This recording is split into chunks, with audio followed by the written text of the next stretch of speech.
hope you all people may have celebrated Raksha Bandhan with your sister with Pamancha, and today we have study once again and I brought a new chapter for you. जी मैं बात करने वाला हूँ एक फिर से नए chapter की जो कि बहुत ही इंपॉर्टेंट है। आपने कई लोगों ने इंटरव्यू दिए होंगे, ठीक है। ये टॉपिक भी, ये चैप्टर भी हमारा कुछ इसी तरह से इंटरव्यू से रिलेटेड है। जब भी आप इंटरव्यू देने जाओगे, so what is the first question, कि आपका पहला क्वेश्चन क्या रहता है, यही रहता है कि please tell me about yourself, और आप अपने बारे में कुछ किस तरह से बताते हो। यदि आप ऑलरेडी प्रैक्टिस करके जाते हो तो आप तो ठीक बता पाते हो, नहीं तो आप वहीं पे आप क्या हो जाते हो, आपका कॉन्फिडेंस लो हो जाता है। तो चलिए, हमारा यहाँ पर चैप्टर क्या है, बी। अच्छा, बी का हिंदी मीनिंग होता क्या है, ध्यान से देखिए। बी का हिंदी मीनिंग होता क्या है, बी का हिंदी मीनिंग होता है होना। अच्छा, होना किस तरह से, यहाँ पर हम किसी चीज़ की क्वालिटी बताएंगे, किसी इंसान का बिहेवियर बताएंगे, या फिर किसी व्यक्ति की एक पोस्ट बताएंगे, ठीक है। होना, मैं एक अच्छा इंसान हूँ, ये मेरी एक खूबी है। आप एक अच्छे इंसान हो, ठीक है, या आपके अंदर ये क्या है कि एक खूबी है कि आप कैसे हो, आपका बिहेवियर कैसा, ये चीज़ हम इस चैप्टर में डिस्कस करेंगे, ठीक है। ध्यान से देखिए इस लाइन को, ध्यान से देखिए कि बी, ठीक है, प्रेजेंट में किसी का होना बताते हैं। प्रेजेंट में यानी कि वर्तमान में किसी का होना बताते हैं, ठीक है। मेरा पहला सेंटेंस वही कि मेरा नाम संजय है, ठीक है। अब इस सेंटेंस को किस तरह से मैं वर्ड टू वर्ड यानी कि एक के बाद एक सीक्वेंस में कैसे रखता हूँ, ठीक है। सबसे पहले मैं क्या यूज करूँगा, सब्जेक्ट। सब्जेक्ट आप ऑलरेडी जानते हो, ठीक है। मैं का आई, यू का तुम, वह लड़की हो तो शी, और वह लड़का हो तो ही, वे का दे, और इट यह कोई वस्तु होती है। अब ये हो गए सारे सब्जेक्ट। अब बात करते हैं डायरेक्ट सब्जेक्ट के बाद में is, am, are. Last time हमने कैन चैप्टर पढ़ा था तो हमने सेकेंड प्लेस पे क्या रखा था, कैन, लेकिन इस बार हम सेकेंड प्लेस पे इज, एम, आर। हाँ, यहाँ पे एक कॉन्सेप्ट क्लियर करने की जरूरत है। कहाँ पर आप इज लगाओगे, कहाँ पर आप एम लगाओगे, और कहाँ पर आप आर लगाओगे। तो ध्यान से देखिए, with the singular subject you have to use is. जब सब्जेक्ट सिंगुलर होगा तो आपको क्या लगाना है, वहां पे इज। सब्जेक्ट सिंगुलर, समझ रहे हो ना आप, सिंगुलर को याद करने के चार तरीके, ही, शी, इट, या फिर किसी का नाम। ये सारे सब्जेक्ट सिंगुलर हो गए। बस ही मीन्स वह लड़का, शी मीन्स वह लड़की, इट मीन्स कोई वस्तु हो गई, या फिर किसी का नेम। ये चारों के चारों क्या हो गए, सिंगुलर सब्जेक्ट। बाकी जो भी बचता है वो सारे प्लूरल है, ठीक है। आई, ये आप इस किसके साथ लगाओगे, सिंगुलर सब्जेक्ट के साथ। आई के साथ हमेशा क्या आएगा, एम, आई एम। बाकी सभी के साथ आप क्या लगाओगे, आर लगाओगे, ठीक है। अब मैंने यहाँ पे स्ट्रक्चर यानी कि फॉर्मूला लिख दिया है। अब मुझे एक सेंटेंस बोलना है कि मैं एक स्टूडेंट हूँ, तो मैं क्या बोलूँगा, आई एम अ स्टूडेंट। तुम एक स्टूडेंट हो तो यू आर अ स्टूडेंट, ठीक है। अच्छा, वह घर पर है तो ही इज एट होम। वह कॉलेज में है, he is in the college. वह स्कूल में है, he is in the school, ठीक है। वह इंदौर के बाहर है, he is out of Indore. क्या किया मैंने, ही इज, उसके बाद में आउट ऑफ इंदौर। वह कैसा, ही इज, वह ऐसा है, ही इज लाइक दैट। वह काला है, ही इज ब्लैक। वह सुंदर है, सुंदर, शी इज अ ब्यूटीफुल। अच्छा, लड़कियां सुंदर होती है और लड़के हैंडसम रहते हैं, ठीक है। आपसे कोई मिलता है तो आपको क्या बोलते हैं, you are very handsome boy, ठीक है। आपकी किसी ने प्रेस की, कॉम्प्लीमेंट की, आपकी तारीफ की, आप किसी शादी में गए, वहां पर आपका दोस्त मिल गया, आप अच्छे ड्रेसअप में हो, you are looking very beautiful. आपको दोस्त यही बोलेगा कि आप बहुत अच्छे दिख रहे हो। और कोई दूसरा व्यक्ति क्या बोले, आप बहुत अच्छे हो, यू आर वेरी गुड, आपकी ड्रेस बहुत अच्छी है, your dress is very nice. इस तरह के सेंटेंसेस बोलना है आपको, ठीक है। तो फॉर एग्जांपल मैं अपना एड्रेस दूं, मैं अपना इंट्रोडक्शन देता हूँ, तो मेरा नाम संजय मकवान है, मैं क्या बोलूँगा, माई नेम इज संजय मकवान है। मैं 22 साल का हूँ, आई एम 22 ईयर्स ओल्ड। मैं एक स्टूडेंट हूँ, आई एम अ स्टूडेंट। मैं महेश्वर से हूँ, आई एम फ्रॉम महेश्वर। मेरे पिताजी का नाम कैलाश मकवाना है, my father's name is, my father's. अच्छा, यहाँ पे देख रहे होंगे आप अपोस्ट्रोफी, ये फादर्स और एस और फादर के बीच में एक छोटा सा कॉमा है, इससे कहते हैं अपोस्ट्रोफी एस, जो कि का, की, के की कमी को पूरी करता है, ठीक है। हम बोलते हैं ना, का, की, के, पिताजी का, माताजी का, बहन का नाम, ठीक है। मेरी माता जी का नाम ये है, मेरे पिताजी का नाम वो है, तो हमें क्या डायरेक्टली बोलना है, my father's name. My father's name is mister Kailash Makwane, वह किसान है, ही इज अ फार्मर।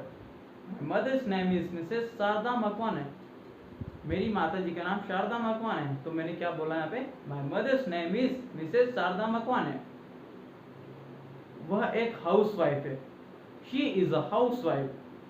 ठीक है, मेरी हॉबी किताबें पढ़ना है ना, मेरी हॉबीज क्या है, किताबें पढ़ना। माय हॉबीज, अच्छा एक बोलूंगा हॉबी तो सिर्फ एक हॉबी इज, अगर हॉबीज हो जाएंगी तो माय हॉबीज आर।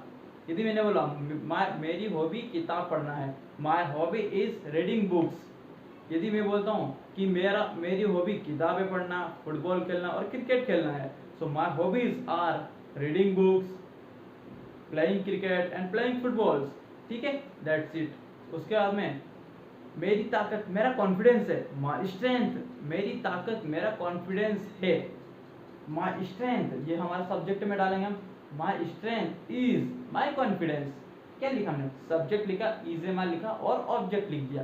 ठीक है, हमें यहाँ पे वर्ब की जरूरत ही नहीं पड़ी, क्योंकि हम यहाँ पे कोई काम नहीं कर रहे हैं। कोई कैसा है, मैं कैसा हूँ, मेरा क्या नाम है, इस तरह के सेंटेंसेस बोलते हैं हम।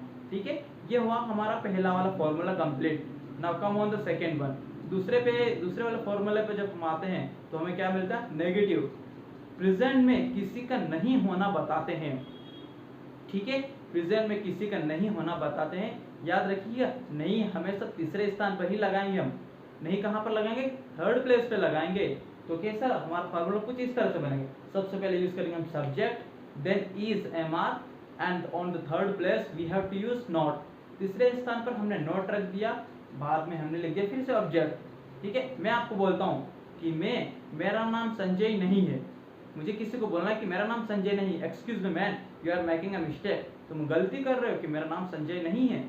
That my name is not Sanjay, मैं बुरा इंसान नहीं हूँ, आई am not a bad man. ठीक है, इस तरह के सेंटेंस। मैं 35 साल का नहीं हूँ, आई एम नॉट 35 ईयर्स ओल्ड, इस तरह के सेंटेंसेस। ठीक है, वह घर पर नहीं है, he is not at home.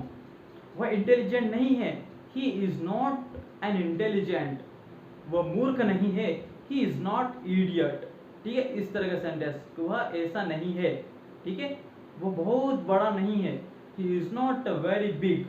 ठीक है, उसका भाई ऊंचा नहीं है, his brother is not a tall.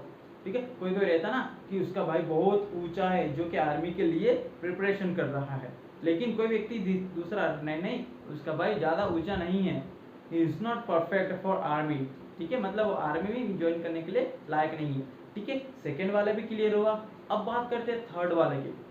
Present में ध्यान से देखिए, प्रेजेंट में किसी का होना पूछा जाता है, किसी का होना पूछा जाता है। मैं आपसे पूछता हूँ, भैया कैसे हो, भैया कैसे हो आप, मैंने क्या पूछा आपसे कि कैसे हो आप। अच्छा, इस कैसे के लिए हमें क्या यूज करना, मेरी बात ध्यान से सुनना, WH-AT, ये WH-AT मैंने बोला है व्हाट। ठीक है, अब आप सोच रहे कैसे के लिए तो हाउ लगाएंगे। एग्जैक्टली ब्रो, आप हाउ ही लगाओगे, लेकिन ध्यान से सुनिए, जब भी आप WH वर्ड का यूज करोगे तो सबसे पहले लगाओगे आप इनके पहले, इज एम आर के पहले लगाओगे WH वर्ड। WH वर्ड होते क्या है मैं बताता हूँ। जो भी वर्ड WH से स्टार्ट होते हैं उन्हें कहते हैं हम WH वर्ड।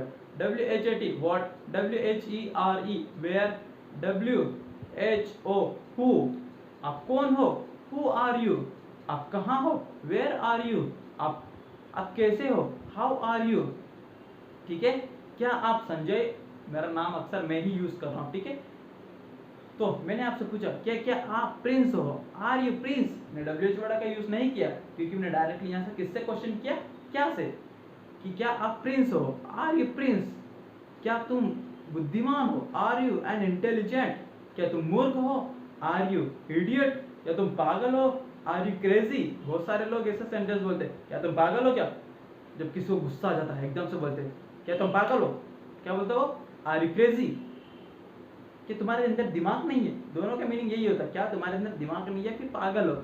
सिंपल सा डांट देते हैं किसी को, जरा से किसी ने कुछ मिस्टेक की नहीं, फट से उसको डांट लगा देते हैं। ठीक है, ये उन लोगों के साथ होता है जो कि अक्सर मिस्टेक्स करते रहते हैं। But don't worry bro, you don't have to do any type of mistake. हमें ऐसी गलतियां नहीं करना। तो समझ में आ गया कि किसी का होना पूछा जाता है कि कोई इंसान कैसा है। मैं आपसे पूछूंगा कि आप कैसे हैं, हाउ आर यू, तो आप पहले वाले फॉर्मूले में जवाब दोगे कि मैं बिल्कुल ठीक हूँ, आई एम फाइन, यही बोलेंगे, आई एम फाइन। यदि आपको एडवांस में बोलना है तो आप कैसा बोलोगे, आई एम इन पिंक। लेकिन डोंट वरी, ऐसा बोलना नहीं है, नहीं तो लोगों को पता नहीं है, वो फोकट में कुछ और ही बोल देंगे, ठीक है ऐसा। तो आप क्या बोलोगे, आपसे कोई पूछता है कि हाउ आर यू, कि आप कैसे हैं, तो आप जवाब क्या दोगे, आई एम फाइन, ठीक है। आपका दोस्त ने पूछा आपसे कि क्या कल आप फ्री हो, आने वाले कल की बात कर रहा हूँ मैं, कि क्या कल आप फ्री हो, तो आप क्या बोलोगे, आर यू फ्री टुमारो। आप क्या बोलोगे, yes obviously I am totally free tomorrow, कि मैं बिल्कुल फ्री हूँ। नहीं हो तो आप क्या बोलोगे, no I am not free tomorrow, ठीक है। इस तरह का सेंटेंस। चलिए हम कुछ और भी सेंटेंस के बारे में डिस्कस करते हैं, लेकिन एक बात याद रखिए, इन जितने भी सेंटेंस मैं आपके साथ अभी डिस्कस करने वाला हूँ, उनमें आपको एक और चीज भी कवर अप करनी है। वो क्या है, prepositions. Do you know what is the meaning of prepositions? Prepositions आप ध्यान से देखिए, इन सेंटेंस को देखिए, खुद ब खुद समझ जाएंगे आप। बहुत सारे प्रीपोजिशंस आप यूज करते हो, लेकिन आपको पता नहीं रहता कि यही प्रीपोजिशंस होते हैं, ठीक है। So let's discuss some examples which is very important in our English communication.